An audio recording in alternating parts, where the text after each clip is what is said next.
A newspaper investigation has revealed that schools are allowing children to self-identify as animals. The Telegraph reports some pupils have insisted on being addressed as a horse, a cat, and in one case, a moon. Parents say schools are hopelessly out of their depth on how to deal with this behaviour.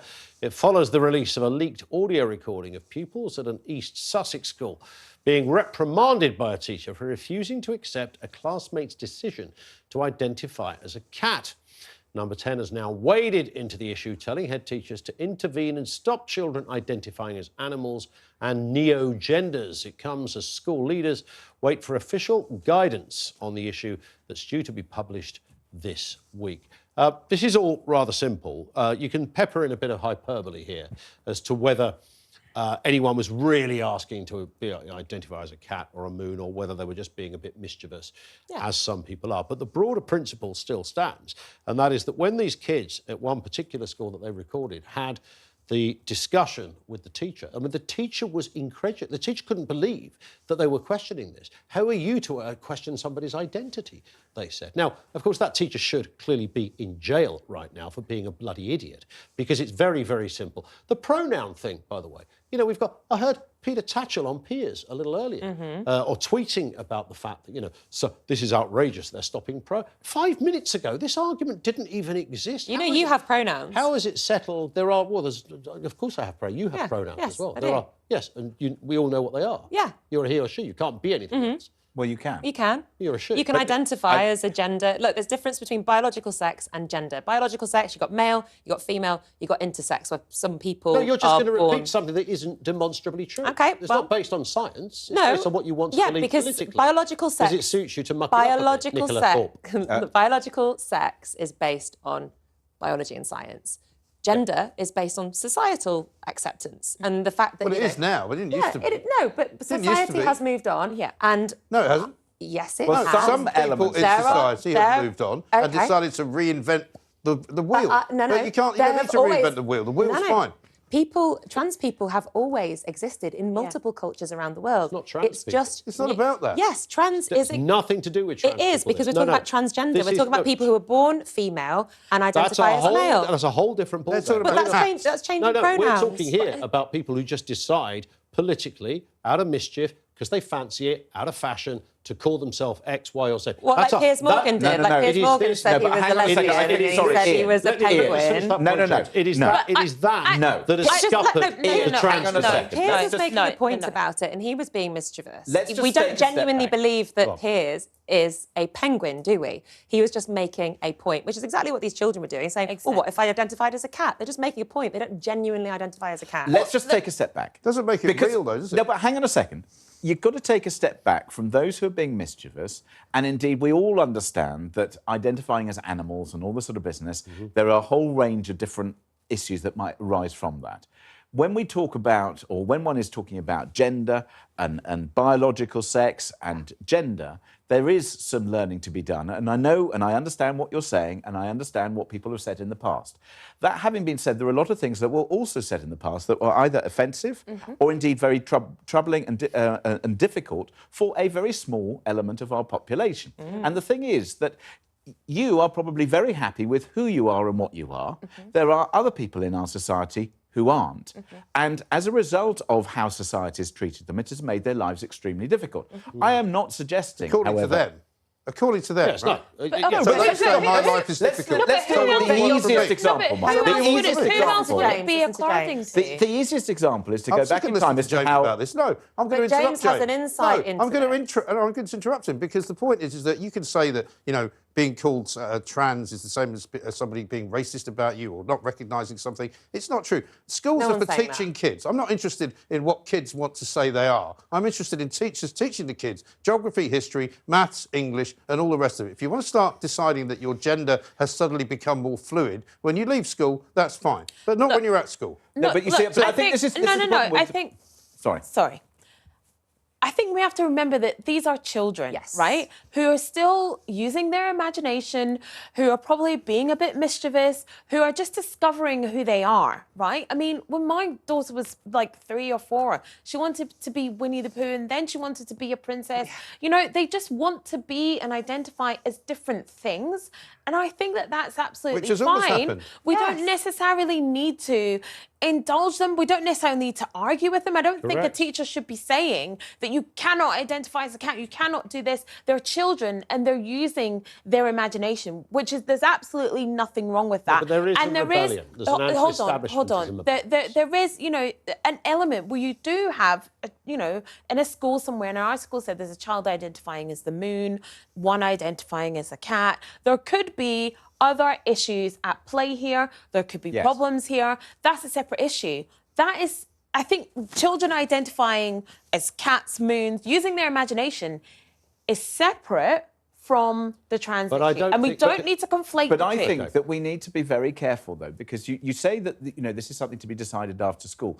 The difficulty that you have is the way that biology works. Exactly. So if, for example, you look at somebody who is gay or somebody who has had to deal with, you know, coming to terms with whoever they are or whatever, unless you have the conversation, so at least people are able to go and either find out more or have the conversations or whatever it is. And I'm not talking about having some, you know, massive, you know, rights and making a huge deal about it. But I am talking about how difficult it can be if you don't have the information at the right time in order to work out who you are and what you are. Yeah. And that's, well, the argument on the audio recording is a teacher calling children despicable for not recognising that. Because I think we probably all agree that that's the wrong way to handle it. Finish your sentence. Which I think is entirely not accepting wrong. that someone can identify as anything other than, you know, what they want to be. Right? They're saying we don't believe that you can identify as a cat. But somebody literally can. The teacher says you're despicable for thinking that. I think that's the wrong approach for a start. If you want to have a conversation about it, I'm not that comfortable with them having that conversation anyway, depending on how old they are. But the bottom line for me is that we've let schools get away from education. We've let schools get away from what they're supposed to do. Their core business is looking after children and teaching them do you think it's get away, or do you think it's just that things have changed over the last 20 years. No, they haven't. They have changed. Things have changed over the past 20 years. That's not the point. I think, James, with respect, I think you're conflating two things here. I've been doing phone-in, as we all have, for 20 years, whatever. And in that time, up until about 2-3 years ago, I never not once remember ever doing a debate about trans issues. It never came up. Nadia won Big Brother. Never came up. Faye Presto, well-known close-up magician, never came up. India Willoughby never came up as any kind of issue. What changed all of this was the gender spectrum ideology, the idea that you can be whoever you want, and there's 100 genders, you can be this. The word non-binary was, without any kind of scientific or medical, biological evidence, was suddenly introduced into the lexicon. Because it's a societal and it's all thing. of, It's not all a of those biological things. thing. And that is where the kind of rebellion kicked. Identity culture is the era we are currently in. People are I think it's a hankering process. to become someone or something. I'm different. If you're white, you can't pretend you're black. You can't. If you're straight, you can't pretend you're gay. But you can pretend you're God knows what gender you fancy. It's not pretending. That's most of what that is. Listen, some of it is. We've allowed you to identify as a radio host for years now. And how have I got away with it? I know. Exactly. I mean, we've all been taken in. It's an absolute bloody roast. Well, you could go into school and say, today I'm going to identify as the head teacher. I'm going to sit in the head's office. I'm going to run the school. What do they say then? Good luck to that get you off school. the airwaves. That's what we'd say. Anyway, sticking with gender. If you've ever walked past a construction site, then it's likely you've seen a men at work sign.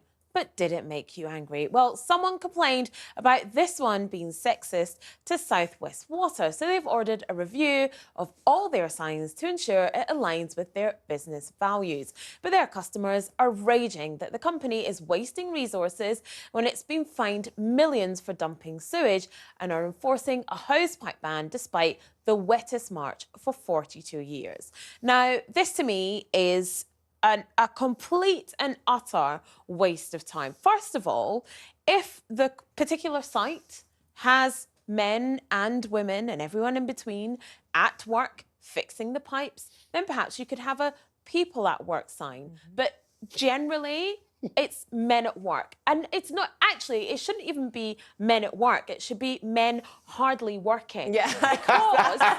That's the issue. That's a fair point. Yeah. Because, I mean, you've got a hosepipe ban, you're dumping sewage, you've got leaks springing left, right and centre.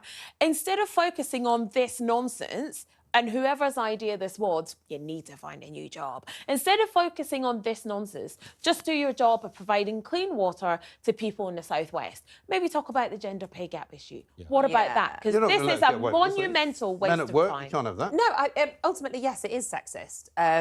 But do they need to do a review of it? No, they should have learned years ago, when we've had all these conversations in light of the Me Too movement, etc., that actually signs like this. I saw one at an old workplace of mine where I was obviously working there, and it said "caution men at work," right. and I was like, not having that. So we changed it, and we put the WO at the beginning of it to say women at work too. Which is also wrong, though. So no, but we put women at work. Apparently, you can't even put humans now because obviously there might be cats, T-Rexes. Just put people. You know, oh my God, no. Let me just finish on this. It's just one sign.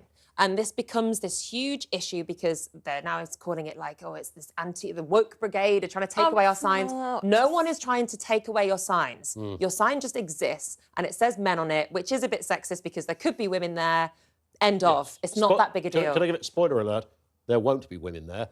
Why? Go on, Ian. Why won't there be women there? Because women can't work on water plants, because women can't work on construction sites. Women can do whatever. Women can do whatever they like, and you know, you've just given me an opinion there that I don't hold, which is slightly fascinating. Sit on this couch, here comes a spotlight. I don't believe any of that. I don't believe any of that. It's just factually correct that there are men there at work. I was looking the other day. Were you there? Did you see? It's interesting. The other day, I was looking at the potholes in my neck of the woods. They've been trying over a long period of time at a snail's pace to try and fix these things. And there's no women involved. There's no women bin men. There's no women tarmackers.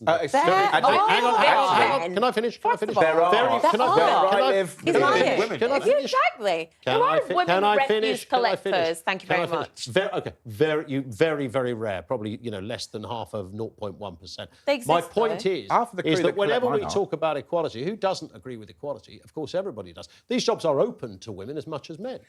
They're open to women. Nobody's saying yes, and I wonder why women don't want to take jobs like this when there's people. Hang on, I haven't finished. I know. When you get the discussions about equality, we have people talking about more women in the boardroom, more women on the television, more women in the courtrooms. You never ever hear anybody. Do you want me to dig the hole for you, or am I not capable? Are you just about to identify as a dinosaur? Yeah, I think so. I'm sorry, but how many women do you see doing road work?